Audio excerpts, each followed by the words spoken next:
This is our, Samantha, how many? Oh gosh, 3 or 4? I think it's our 4th. Fourth, Ask Me Anything. I am Frank Vignone, President and CEO of Old Salem Museums and Gardens and the Museum of Early Southern Decorative Arts. Before we get started, I'd like to start with a land acknowledgement. The land that Old Salem rests upon and the traditional native peoples who lived here. And what I would like to do is tell you about a committee, an advisory committee that we just started last year, and that's the Cherokee Advisory Committee. And so before we start our presentations, we're going to be acknowledging that the land that the Moravians originally settled on was settled prior to them signing for the Wachovia Tract. And Frank, let's pause for a second. Way is saying that we're having some issues with audio. Is our mic still off? There's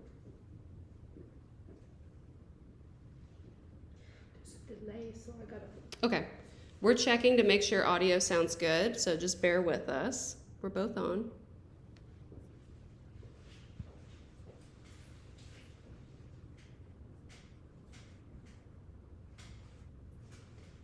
If you could please let us know in the chat if you're able to hear both of us, that would be appreciated. It's on.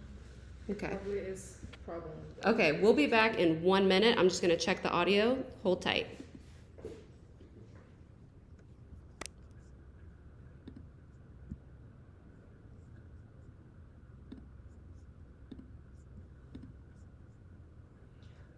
You're on.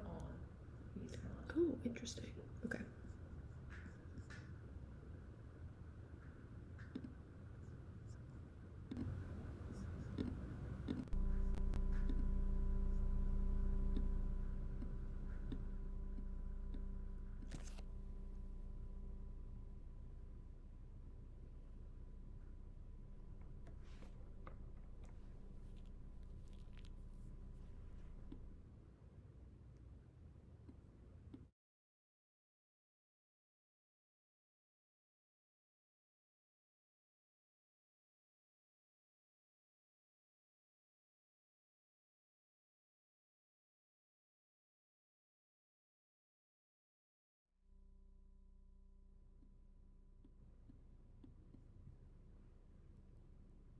Okay, let's try this again. It's sounding good on my end. All right. Okay, we're back. Land acknowledgements. Great. Again, I'm Frank Vignone, President and CEO of Old Salem Museums and Gardens and the Museum of Early Southern Decorative Arts.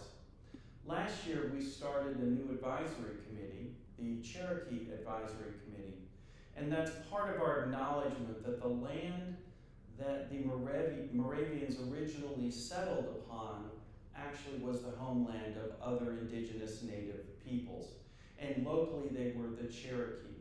So I want to acknowledge that fact before we move on and start to talk about our new operations.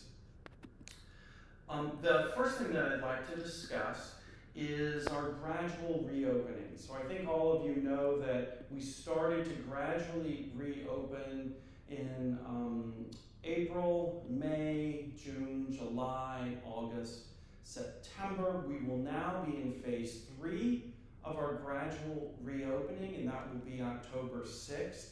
And what we're doing is we're opening up historic venues and other public venues, retail, things like that, for our visitors. And we're doing it as demand increases so that we can also modulate the staff size and our expenses. I know it's difficult sometimes because we all have such an emotional tie to Old Salem and wanting things to go back to exactly the way they were before.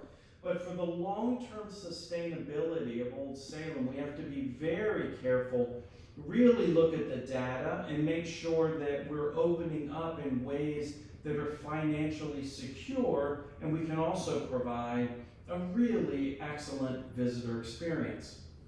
So, phase 3 reopening. In addition to everything that we have open so far, and that is the Museum of Early Southern Decorative Arts, Winkler Bakery, the Mitch House, the Boys School, and the visitor center, we are going to be opening up the pottery. We're expanding the wood craftsmanship in the Mitch House shed, so you're going to have 2 tradespeople that you'll be able to experience. And then we're opening up Moravian Book and Gift, and inside of Moravian Book and Gift is our brand new E.A. Vogler Coffee and Confections Cafe. So all of that wound up with the great stuff that you can do at the visitor center when you first arrive is starting to feel in a much more complete way Old Salem and MESDA's opening. And I know a lot of people are asking about the holidays, fourth quarter, what's Christmas going to look like? We can talk more about that in a bit, but we're still collecting data to figure out how our gradual reopening can satisfy all of the things that I was mentioning earlier. We do know that we're hoping in Christmas to make sure that we have all the beautiful Christmas decorations. We're anticipating transforming Book and Gift and the E.A. Vogler Cafe into a Christmas marketplace, special Christmas and holiday treats at Winkler Bakery. And so we really do feel like the Old Salem kind of experience will be really special for the holidays. We can't give you real specifics about that, but we do know that we're right now looking at special Salem Saturday evenings, which will be all candlelight. So as many of you know, we have traditionally had Salem Night, which is just candlelight, and it was the Saturday before Christmas. We're planning on doing this for 3 Saturdays before Christmas in the evenings on the Saturdays. Now, this experience will be primarily exterior, with possibly some history venues being open. The details of this are still being planned, and we're really tracking the Delta variant and the COVID precautions really securely to see how our fourth quarter can open up more. And I'll speak a little bit about what the research is showing us right now about COVID and the Delta variant. We're very lucky in North Carolina because in the 50 states we tend to be in the moderate degree of COVID and hospitalization numbers nationally. And so we're really looking to our state and governor's office, the CDC, and the federal president's office on what precautions are needed. This is why, and I've got mine right here, this is why we have a mask mandate. We opened up for a week without a mask mandate, and then the federal government and the governor's office of North Carolina came in with a mask mandate. So, when you're outside, you don't have to wear a mask. When you're inside, just put on your mask, enjoy the interpretation, and for instance, I'm sitting in the pottery right now, and that's one of the venues that will be opening in phase 3 gradual reopening. And then when I leave the pottery, I just take my mask and put it in my pocket. Now, if I wanted to go into Book and Gift or Winkler Bakery, I'm just going to take my mask and put it on again. We know that it is kind of a trouble pain to keep pulling it out of your pocket, but we really think that this is the most secure way to protect you, our visitors, and our staff. The latest Mayo Clinic research is showing us that if 2 people are wearing masks, then the area of protection is really only 12 inches. If one of them is wearing a mask and the other is not, then it becomes 3 feet. If both of them are not wearing a mask, well, that's when we go to the 6 feet social distance. And if one of them sneezes and has COVID, that goes to a whopping 28 feet. So what we're doing is we're making it possible for our historic venues to open by asking everybody to just put on a mask when you go inside. Now, with that, We also have been doing mapping exercises, and we did these at the very beginning of the pandemic. And at the very beginning, we were looking at 6-foot diameter social distance. All of our interior historic spaces were too small to really provide safe COVID precautions and social distancing. Well, now based on the newest Mayo Clinic study, we can open some of our historic venues while we require both our interpreters and our visitors to wear a mask, because instead of 6 feet, it's really 1 foot. And so we're really pleased about that. We still have some spaces that are too tight because we know that we would get too many visitors in them. So we're opening the ones that really do seem to fit the new precautions for the Delta variant. And again, I'm in the Pottery, which is a larger space.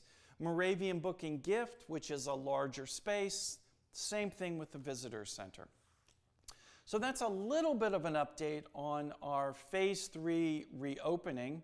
And Samantha Smith, who is our Director of Communications and Community Engagement here at Old Salem, has been with me for all of these Q&As for the presidents. Samantha, thanks for everything that you do. And I think we have some questions, and you can start to throw them to me. We do, and the audio should be fixed now. Sorry, that was on me. I accidentally had the channels flipped, so I think we're good. We had a few questions that we received before the event, and so I think we'll start with those, and then of course, as always, if you're watching and you have a question, please type it in the chat and we will live get to your answer. The first question we have is, are you hiring? The answer is yes. I think, as is the rest of the world, I think many of us know that there's a real staffing issue for whatever reason. A lot of organizations now ramping back up, even slowly and gradually, like Old Salem, are hiring. We are hiring, and there's a series of job opportunities. You can go on our website, scroll down to the bottom, go to employment. All of them are listed there. And let me talk a little bit about our hiring process. In 2017, we formed an initiative called the Equity Initiative. And part of this initiative is to make sure that we have racial, economic, and gender parity throughout the organization, and making sure that there's pay parity between individuals who are doing similar jobs. Not only within our organization, but contextually in the Southeast, and then nationally with other museums. Well, part of this equity initiative was to look at our hiring process, which traditionally at Old Salem and MESDA has been kind of up and down. It hasn't really had a solidified process. And so what we have done is informing our new HR department. We have a very clear set of guidelines, a very clear process for applications, and a very clear new panel composition for everyone who applies. So one of the questions we've been getting is, if someone worked here before, will they automatically get a job at Old Salem? The answer is no. One reason is because we've been closed for so long and so much has changed, but also our equity initiative and our process of hiring has changed so that anyone who is hired and anyone who's been hired in the last year has gone through this new process. And Frank, Yeah. for our graphic here, I have the staffing update that you had, which shows Yeah. a few of the positions that are upcoming. And so if you look at the top of that image, we have one senior leadership team position, which is the MESDA curator, and that's an extended process, so you can certainly look for that when it gets posted on the website. The other ones, I believe, are already posted. We are keeping running postings for learning in place educators, retail, visitor center people. All of those are active, and we would love to see people apply for those. On this list, you also have Director of Preservation, MESDA Librarian. Yep. Are those actively up there yet? The preservation and the librarian are not actively up there, but that's because we're doing active stakeholder conversations behind the scenes. We're really interested in ways that people outside our organization might see new ways that our organization can serve both restoration and preservation, and how our Old Salem and MESDA library and Rare Books library can serve the larger community via digital and social media. So they are actively in the process, but not actively up on the website yet. Great, thanks, Frank. And another question we had is, how are we deciding what's open? Well, I spoke a little bit about that.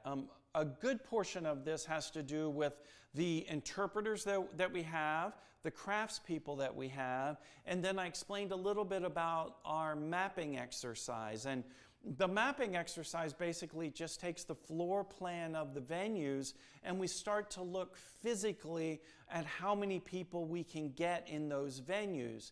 And if we feel like we can do that and have a safe environment for our interpreters and our visitors, then that becomes one of the conversations that we have.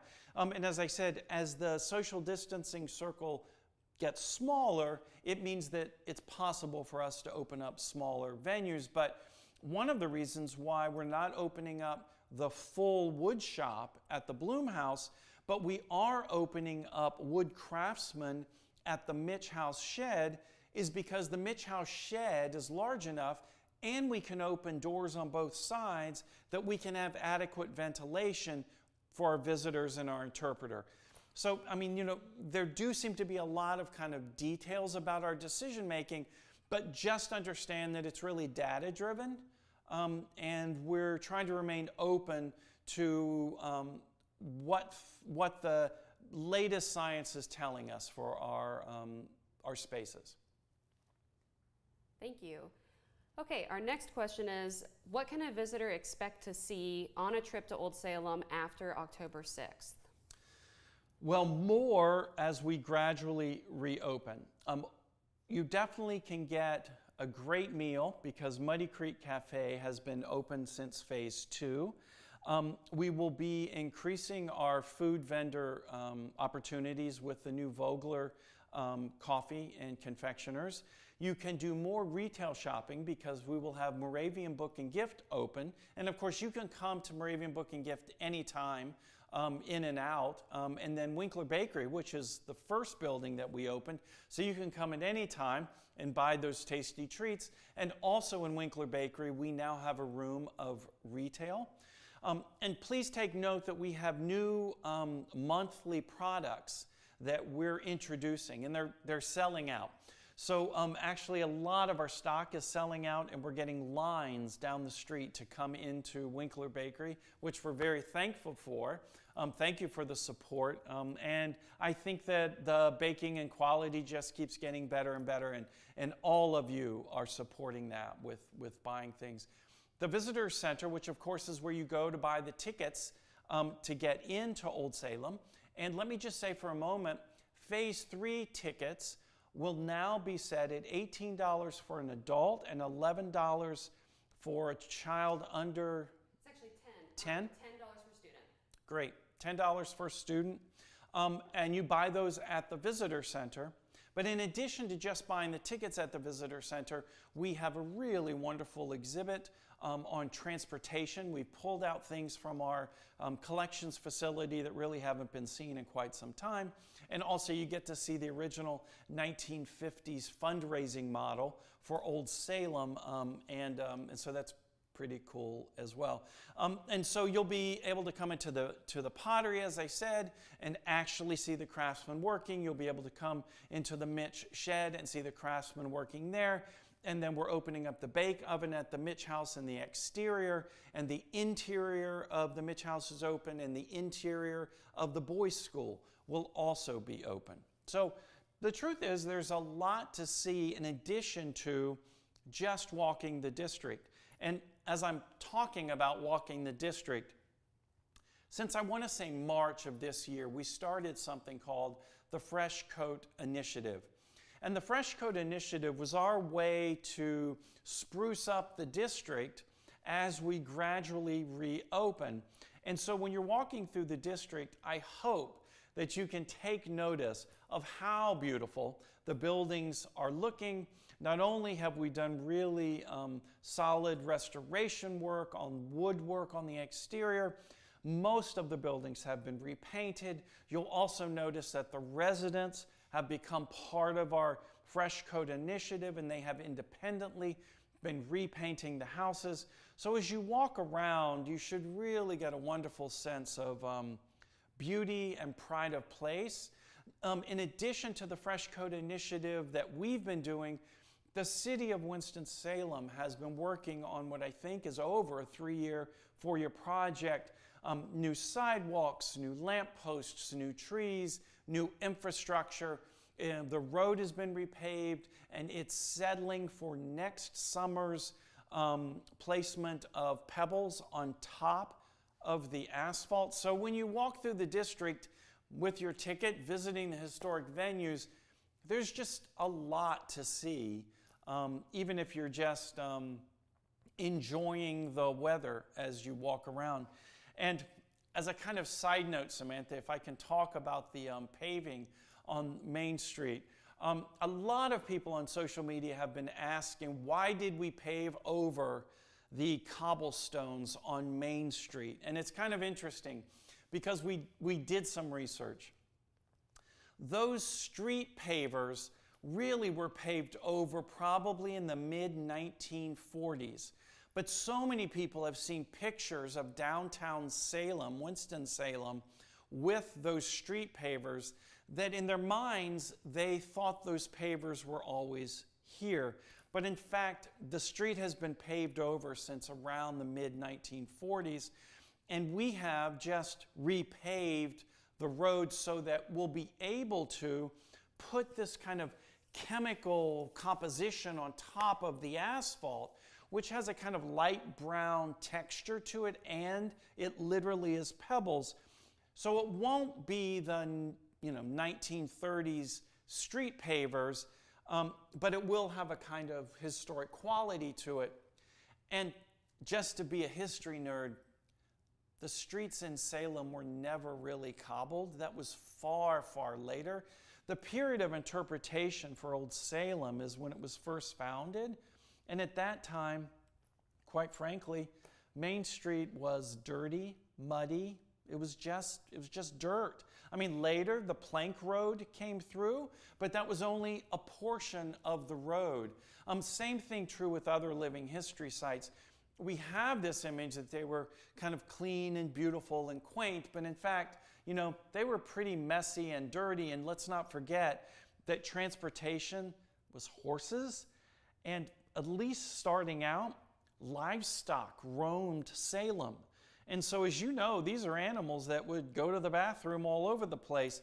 So the notion that Main Street was really this beautiful space is not really historically accurate. It was kind of messy, probably somewhat smelly. Anyway, sorry for the kind of sidebar talking about Main Street, but next year, probably fall, we'll have this great, beautiful pebble finish.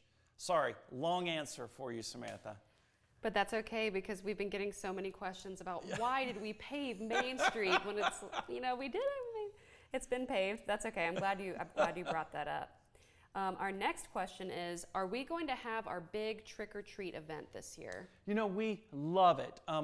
Since I came in 2016-17, that event has gone from, I'm going to say, it was 5,000, then 8,000, and in 2019 we had roughly 10,000 people in our historic district. It was jammed. The only way we can do that is that we really partner with all of our residents, and they love the trick-or-treating event as well. But what that means is there's a great financial burden on not only Old Salem but also the residents, and that we make that free to the larger community. But just the candy, if we included everybody's expense, probably exceeds around $10,000. That's how many pieces of candy we give out for free. Well, part of the issue this year is that our residents don't feel comfortable, and Old Salem doesn't feel comfortable really having that many people in the district at one time. And at least right now, Most of those people are unvaccinated people because kids, of course, can't have the vaccination. So that's why we're not having the Trick or Treat event this year. We are, however, doing a new special kind of mystery room event. You can go on our website and you can see how to sign up for that and buy tickets. It's a new thing for us. We're keeping the groups small. We've chosen an area of Old Salem that has larger rooms, so we feel really comfortable with the COVID precautions. You know, we had 3 programs that we were planning for this fall. The Halloween program that I was just telling you about is the only one that we're keeping. We actually had to postpone 2 other sold-out conferences, which I want to say had maybe 125 to 140 people coming to them, because we didn't feel like we could adequately provide safety for those attending and those speaking. So we postponed 2. One is a MAP seminar, and the other is a traveling conference for the Midlands in South Carolina. So for us, fingers crossed, the Halloween Mystery Room event will remain one of our programs. You know, for many of you that know Old Salem, our programs are one of the ways that we remain so active with the community. So even though we're doing a lot digitally, we really miss everybody and we miss the programming. So at least we have one right now, which is the Halloween Mystery event. Yeah, that's going to be a great event. And I put the link up here. It's easy. oldsalem.org/Halloween is where you can go and get your tickets for that escape room experience. Yeah, and so it's the first time we're doing it, but our Learning in Place team is experimenting, and this is a pilot project, and I think it's going to be really great. Yeah, me too. It sounds wonderful. Speaking of events and holidays, are our hours going to change at all during the holidays? We have pretty much settled, at least for right now, stay tuned, that our Wednesday, Thursday, Friday, and Saturday, from 10 in the morning until 2 in the afternoon, will be our operations days and hours. Now, if we change, for instance, maybe for those Salem nights at Christmas that I was telling you about, obviously that would change and we'd make a big deal about letting people know that the hours have changed. But generally speaking, Wednesday through Saturday, 10 to 2. If you want some Winkler treats, get here between 10 and 2. If you want to get into the E.A. Vogler Cafe, 10 to 2. So right now it should remain fairly simple. Those are our days of the week and those are our hours. And at least through this year, that's what we're going to stick to. Thank you, Frank. One other question, and then I'll check and make sure to see if we have any others in the chat. And if you're watching and you have a burning question, please feel free to leave it. What kind of coffee will we be serving at the E.A. Vogler Cafe? Well, I will say that we have got a great partnership with Brasstown Chocolates. And so they're going to be selling their Brasstown truffles and chocolate. We're going to be selling single-serve Winkler treats, which we don't normally do. So everything about that is really great. And Brasstown Chocolates was stationed at the 2nd floor of Winkler in the last year, and it had such great response that we asked them to sell their items also at our new coffee and confections. They are willing to actually run the coffee and hot chocolate bar as well, using their chocolate and coffee. So it's going to be really wonderful. They're going to be selling our Winkler treats, and we're purchasing their product, and they're going to be helping us run the cafe. So we're really looking forward to it. Great. Thank you so much, Frank. I think those are all of our questions for today. Is there anything else that you would like to leave us with that you feel like we didn't get covered? No, I just really appreciate everybody logging on, asking questions, understanding that our gradual reopening is really for the long-term sustainability of Old Salem. Again, 70% of our attendance and revenue come from school groups. And in the fall, we normally would get 300 plus school groups coming. We have around 16 school groups booked. we anticipate next fall to start to get back to the level that we were in 2019. So as you can tell, with only 16 school groups booked, and only, I think, 2 of those are public school classes, it really is impossible for us to fully open in the same way as we were in 2019. So I just ask that you understand that we're not other history sites. We're not other art museums. We're not other science museums. We have our own particular financial organization and our own operations. Living history tends to be labor intensive. So for us to provide the kind of experience we want to provide and that you want, we have to be really thoughtful about how we open up. And so I just want to thank everybody. Thanks for logging on, and I look forward to seeing you again. Bye-bye. Thank you so much.